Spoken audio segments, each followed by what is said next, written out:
Hi everyone, कैसे हैं आप सभी। Hope you all are doing good. तो आज हम पढ़ेंगे इतिहास में टॉपिक नंबर 14 मौर्य साम्राज्य। चलिए शुरू करते हैं।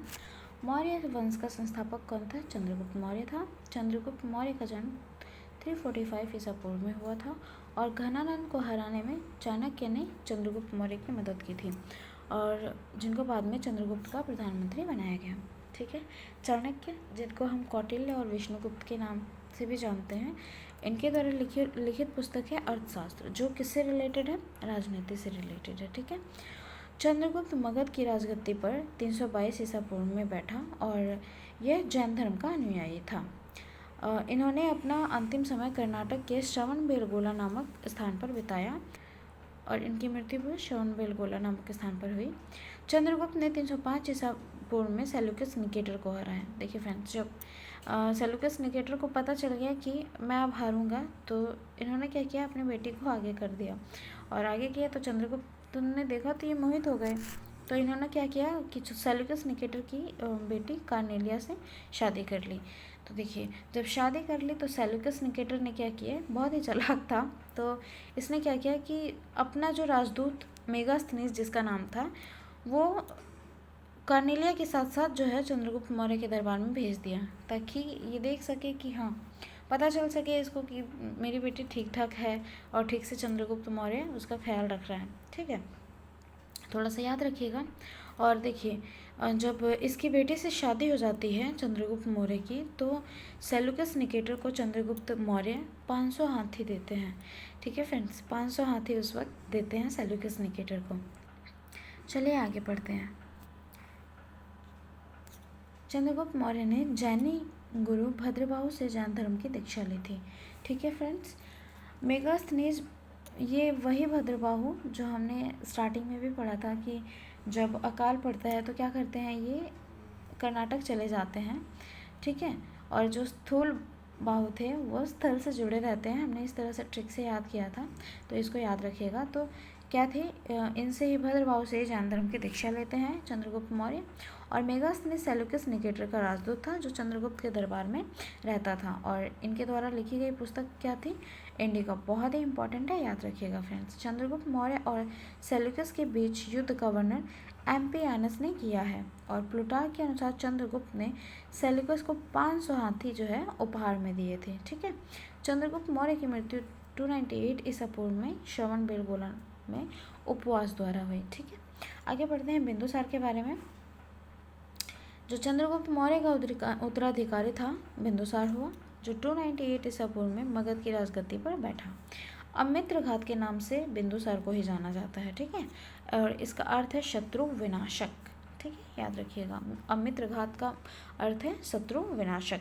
बिंदु आजीवक संप्रदाय का अनुयायी था। ठीक है, और वायु पुराण में बिंदुसार को भद्रसार कहा गया है। ठीक है, यानी वारिसार। स्ट्रेबो के अनुसार सीरियन नरेश एंट्रियोकस ने बिंदुसार के दरबार में डाइमेकस नामक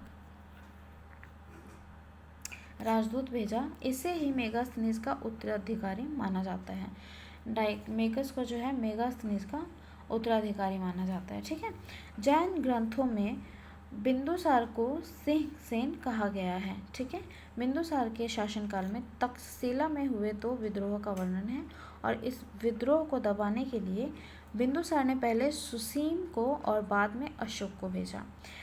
एथिनियस के अनुसार बिंदुसार ने सीरिया के शासक एंटियोकस वन से मदिरा, सूखे अंजीर एवं एक दार्शनिक भेजने की प्रार्थना की थी। बौद्ध विद्वान तारानाथ ने बिंदुसार को 16 राज्यों का विजेता बताया है। ठीक है, बौद्ध विद्वान तारानाथ ने क्या बताया है? बिंदुसार को 16 राज्यों का विजेता बताया है। ठीक है, अशोक के बारे में पढ़ लेते हैं। बिंदुसार का उत्तराधिकारी अशोक महान हुआ। ठीक है, चंद्रगुप्त का बेटा कौन हुआ?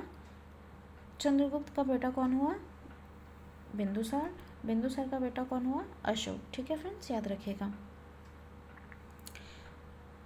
अशोक महान हुआ जो 269 ईसा पूर्व में मगध की राजगद्दी पर बैठा और राजगद्दी पर बैठने के समय अशोक अयंती का राज्यपाल था। ठीक है, अयंती का क्या था? ये राज्यपाल था, गवर्नर था। ठीक है, शासकीय एवं गुर्जरा अभिलेख है, इसमें क्या है, अशोक का नाम अशोक मिलता है। ठीक है, पुराणों में अशोक को अशोक वर्धन कहा गया है और अशोक ने अपने अभिषेक के 8वें वर्ष लगभग 261 ईसा पूर्व में कलिंग पर आक्रमण किया था। ठीक है, और कलिंग की राजधानी तोसली पर अधिकार कर लिया। प्लिनी का कथन है कि मिस्र का राजा फिलाडेल्फस टॉलमी द्वितीय, जिनको कहा जाता है, ने पाटलिपुत्र में डियानीसियस नाम का एक राजदूत भेजा था। किसके दरबार में? अशोक के दरबार में। उपगुप्त नामक बौद्ध भिक्षु ने अशोक को बौद्ध धर्म की दीक्षा दी। ठीक है, और ये कब हुआ था? ये जब कलिंग पर आक्रमण करता है उसके बाद। ठीक है, अशोक ने आजीविकों को रहने हेतु बराबर की पहाड़ियों में 4 गुफाओं का निर्माण करवाया था। कितनी गुफाओं का? 4 गुफाओं का। इनका नाम देख लेते हैं, कर्ज, चौपार, सुदामा तथा विश्व झोपड़ी। ठीक है फ्रेंड्स, अशोक के पौत्र दशरथ ने आजीविकों को नागार्जुन गुफा प्रदान की थी। ठीक है, दान में दे दी थी। अशोक की माता का नाम क्या था? सुभद्रांगी था। अशोक की माता का नाम क्या था? सुभद्रांगी था। अशोक ने बौद्ध धर्म के प्रचार के लिए अपने पुत्र महेंद्र एवं पुत्री संघमित्रा को कहाँ भेजा था? श्रीलंका भेजा था। बहुत इंपॉर्टेंट है फ्रेंड्स, इसको याद रखिएगा। भारत में शिलालेख का प्रचलन सर्वप्रथम अशोक ने किया था, ये भी देख लीजिएगा। ठीक है फ्रेंड्स, जो शिलालेख का प्रचलन अशोक के द्वारा किया गया। ठीक है, आगे बढ़ते हैं। अशोक के शिलालेखों में ब्राह्मी, खरोष्टी, ग्रीक एवं अरमाइक लिपि का प्रयोग हुआ है। ठीक है, ग्रीक एवं अरमाइक लिपि का अभिलेख अफगानिस्तान से, खरोष्टी लिपि का अभिलेख उत्तर पश्चिम पाकिस्तान से और शेष भारत से ब्राह्मी लिपि के अभिलेख मिले हैं। ठीक है, अशोक के अभिलेखों को 3 भागों में बांटा जा सकता है, शिलालेख, स्तंभलेख और गुहालेख। ठीक है, अशोक के शिलालेख की खोज 1750 ईस्वी में पाद्रेटी फेंथेलर ने की थी। इनकी संख्या कितनी है? 14 है। कितने शिलालेख हैं? 14 है। ठीक है, अशोक के अभिलेख पढ़ने में सबसे पहली सफलता 1837 में जेम्स प्रिंसेप को हुई। इसको याद रखिएगा फ्रेंड्स, बहुत इंपॉर्टेंट है। तो चलिए अब शिलालेख देख लेते हैं। ठीक है, ये कौन कौन से थे? देखिए, याद करने की भी कोशिश करेंगे। देखिए, पहला शिलालेख है, दूसरा शिलालेख है, तीसरा शिलालेख है,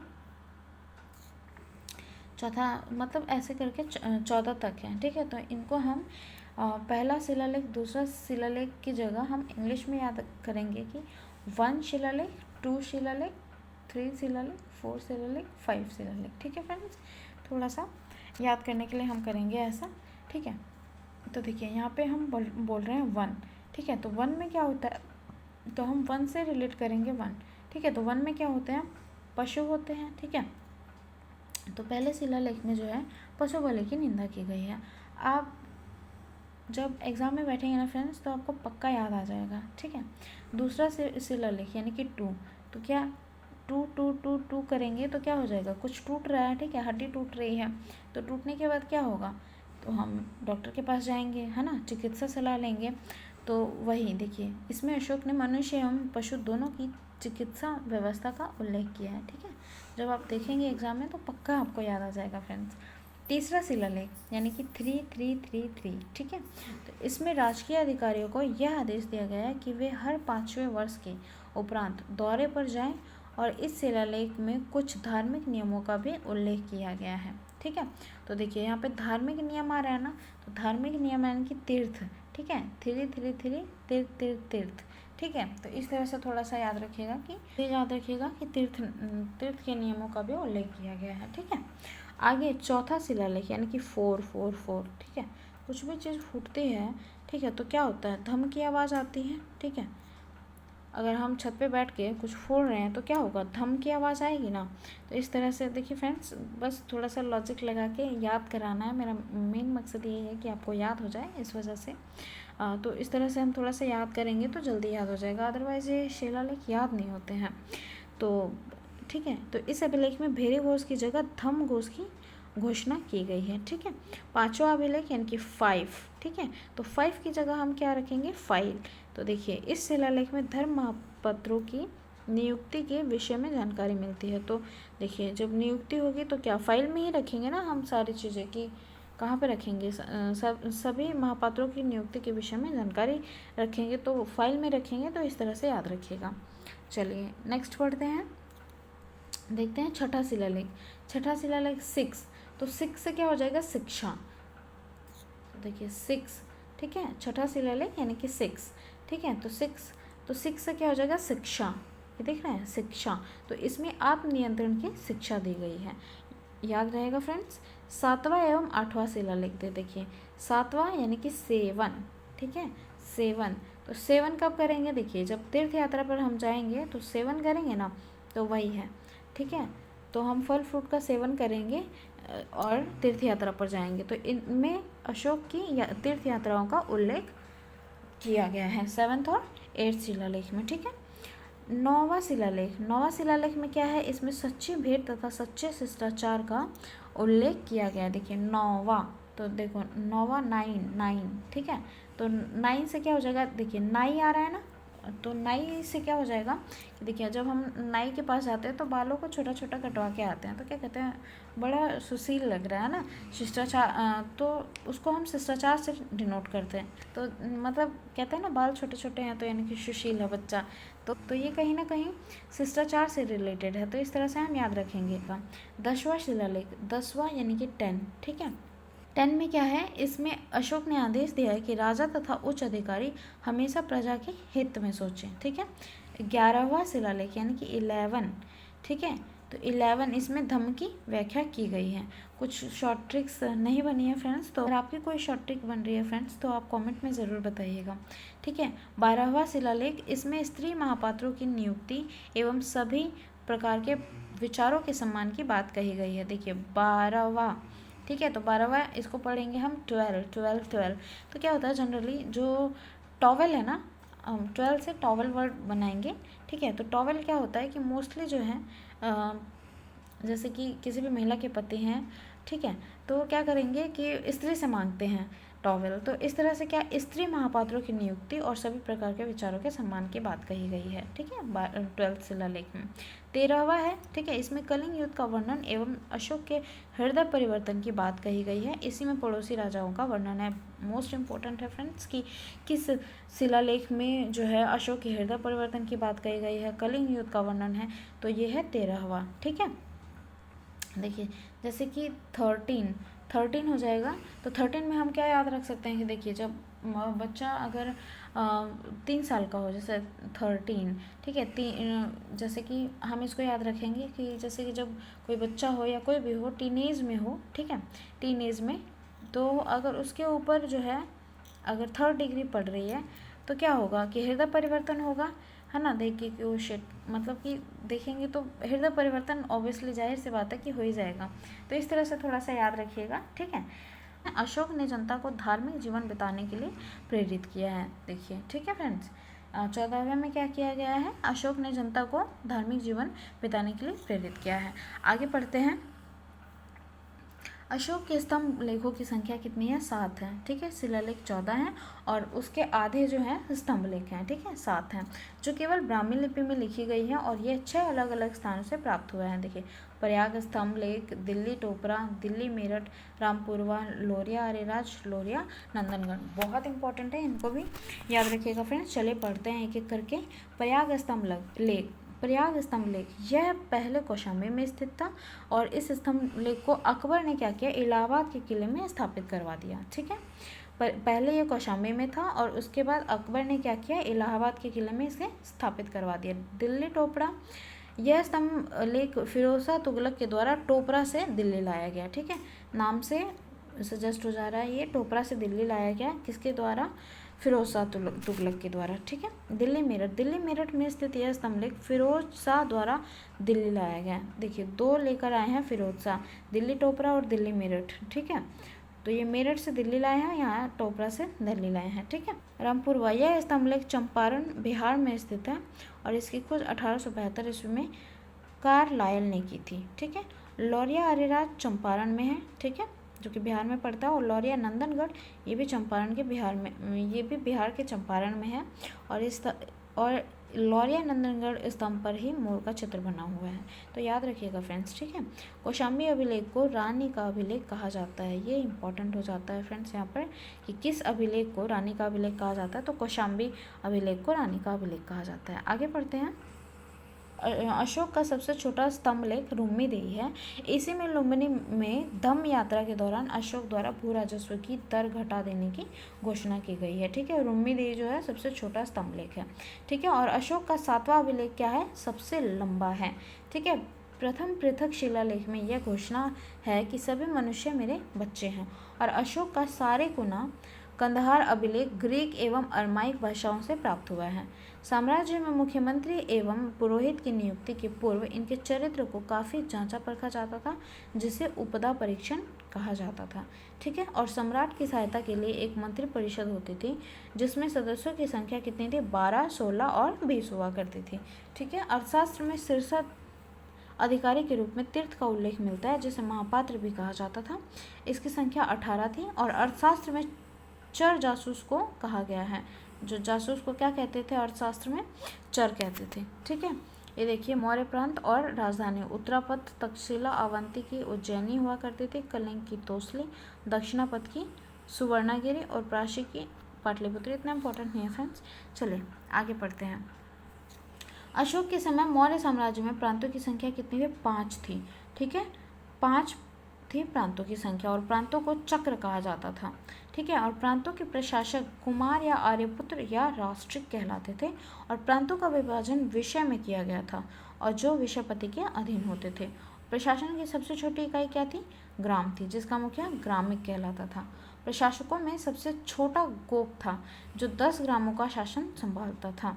ठीक है, और ये मेगास्थनीज के अनुसार नगर का प्रशासक 30 सदस्यों का एक मंडल करता था, जो 6 समितियों में विभाजित था।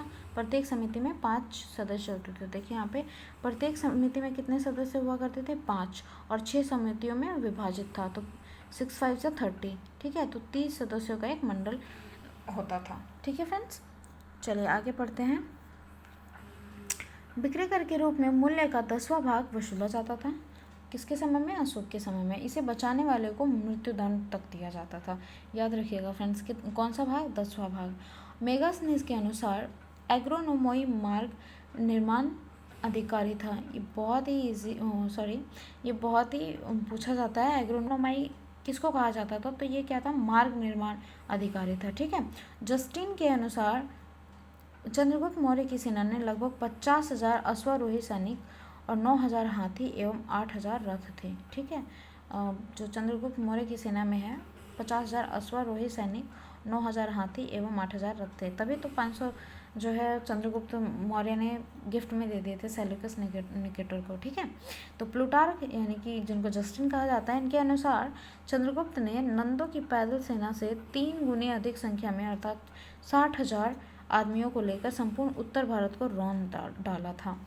युद्ध क्षेत्र में सेना का नेतृत्व करने वाला अधिकारी नायक कहलाता था। याद रखिएगा, एग्रोनोमाई किसे कहते थे, मार्ग निर्माण अधिकारी, और यहाँ पर जो युद्ध क्षेत्र में सेना का नेतृत्व करता था उसे नायक कहते थे।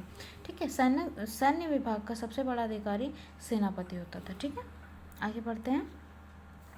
सैन्य विभाग का सबसे बड़ा अधिकारी सेनापति होता था। और मेगास्थनीज के अनुसार मौर्य सेना का रखरखाव 5 सदस्यीय और 6 समितियां करती थी। ठीक है, मौर्य प्रशासन में गुप्तचर विभाग मात्य सर्प नामक अमात्य के अधीन था। ठीक है, अर्थशास्त्र में गुप्तचर को गूढ़ पुरुष कहा गया है तथा एक ही स्थान पर रहकर कार्य करने वाले गुप्तचर को संस्था कहा जाता था। एक स्थान से दूसरे स्थान पर भ्रमण करके कार्य करने वाले गुप्तचर को संचार कहा जाता था। और अशोक के समय जनपदीय न्यायालय के न्यायाधीश को रजुक कहा जाता था। ठीक है, सरकारी भूमि को सीता भूमि कहा जाता था। बिना वर्षा के अच्छी खेती होने वाली भूमि को अदेव मात्रिक कहा जाता था। मेगास्थनीज ने भारतीय समाज को 7 वर्गों में विभाजित किया था, दार्शनिक, किसान, अहीर, कारीगर, सैनिक, निरीक्षक एवं सभासद। ठीक है, और स्वतंत्र वेश्यावृत्ति को अपनाने वाली महिला रूपा जीवा कहलाती थी। ठीक है, नंद वंश के विनाश करने में चंद्रगुप्त मौर्य ने कश्मीर के राजा प्रवर्तक से सहायता प्राप्त की थी। ठीक है, आगे पढ़ते हैं। मौर्य शासन 137 वर्षों तक रहा। 137 वर्षों तक जो है मौर्य साम्राज्य में जितने भी राजा हुए उन्होंने शासन किया। और मौर्य वंश का अंतिम शासक कौन था? बृहद्रथ था। ये भी बहुत इंपॉर्टेंट है, इसको याद रखिएगा फ्रेंड्स। इसकी हत्या इसके सेनापति पुष्यमित्र शुंग ने 185 ईसा पूर्व में कर दी और मगध पर शुंग वंश की नींव डाल दी। ठीक है, और पुष्यमित्र शुंग जो है शुंग वंश के संस्थापक कहलाए। तो अगला है ब्राह्मण साम्राज्य, जिसको हम नेक्स्ट वीडियो में देखेंगे। तो फ्रेंड्स, वीडियो कैसी लगी कमेंट बॉक्स में ज़रूर बताएं और प्लीज़ लाइक ज़रूर कर दीजिएगा। मिलते हैं नेक्स्ट वीडियो में, तब तक अपना ख्याल रखिए।